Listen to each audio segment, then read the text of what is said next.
크리스찬 책갈피. 어떤 분이 사막을 여행하면서 느낀 점을 글로 쓴 것을 본 적이 있습니다. 인상 깊었던 것은 사막의 한가운데서 만난 별들에 대한 이야기였습니다.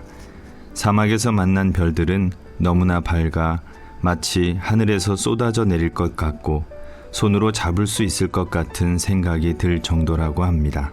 글쓴 이는 도시에서 살면서 정말 별 볼 일이 없었습니다. 게다가 도시에는 항상 뿌연 먼지와 매연으로 뒤덮여 있어 하늘도 잘 볼 수가 없죠. 그런데 사막에서 별을 보니 왜 도시에서 별을 볼 수 없었는지 알게 되었다고 합니다. 하나님이 도시에 있는 별들을 모두 다 사막에 옮겨 놓았기 때문입니다. 별이 빛나는 밤을 그린 고흐나 뭉크처럼 별들이 반짝이는 밤에는 좋은 추억을 떠올리거나 아름다운 상상을 하게 됩니다. 연인들은 별들이 빛나는 밤에 사랑의 이야기를 나누고 시를 쓰는 사람, 글을 쓰는 사람, 노래를 짓는 사람들도 그런 밤을 좋아합니다. 만약에 캄캄한 밤에 별이 없다면 밤이 너무 무서울 것입니다. 그러나 하나님께서는 수많은 별들을 띄워주셔서 오히려 밤이 아름답도록 하셨습니다.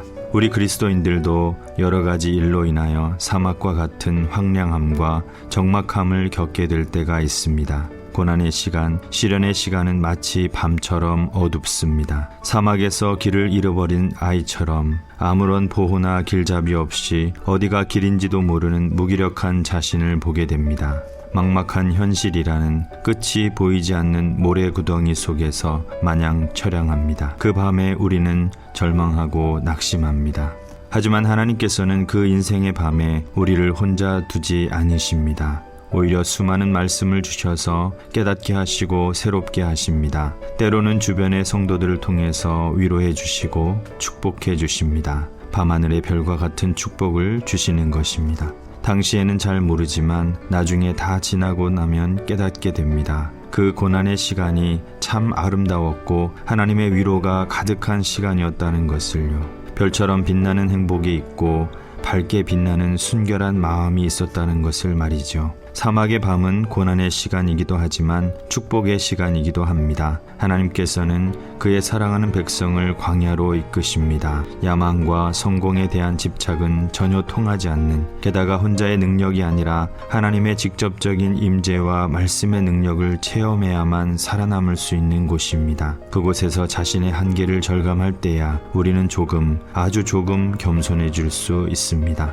사막에 대해 무지한 제가 두 가지 팁을 나눠도 될까요? 먼저 사막에서 길을 잃지 않으려면 밤에 길을 걸어야 한답니다. 낮은 너무나 뜨거워서 걸을 수 없기도 하지만 더 중요한 것은 별들을 바라보고 걸어야 올바른 방향을 찾을 수 있기 때문입니다. 가장 밝게 빛나는 북극성을 바라보며 걸어야 목적지에 이를 수 있습니다. 우리의 목적인 주 예수님만 부지런히 바라보고 걸어갑시다. 그리고 사막에서는 두껍고 튼튼한 등산화를 신어서는 안 된다고 하네요. 왜냐하면 금방 발이 부르튼다고 합니다. 당신의 두꺼운 껍데기는 벗어버리고 홀가분하고 겸손하고 부드러운 마음을 준비하세요. 사막을 여행하는 방법입니다. 지금까지 간동교회 전광병 목사였습니다.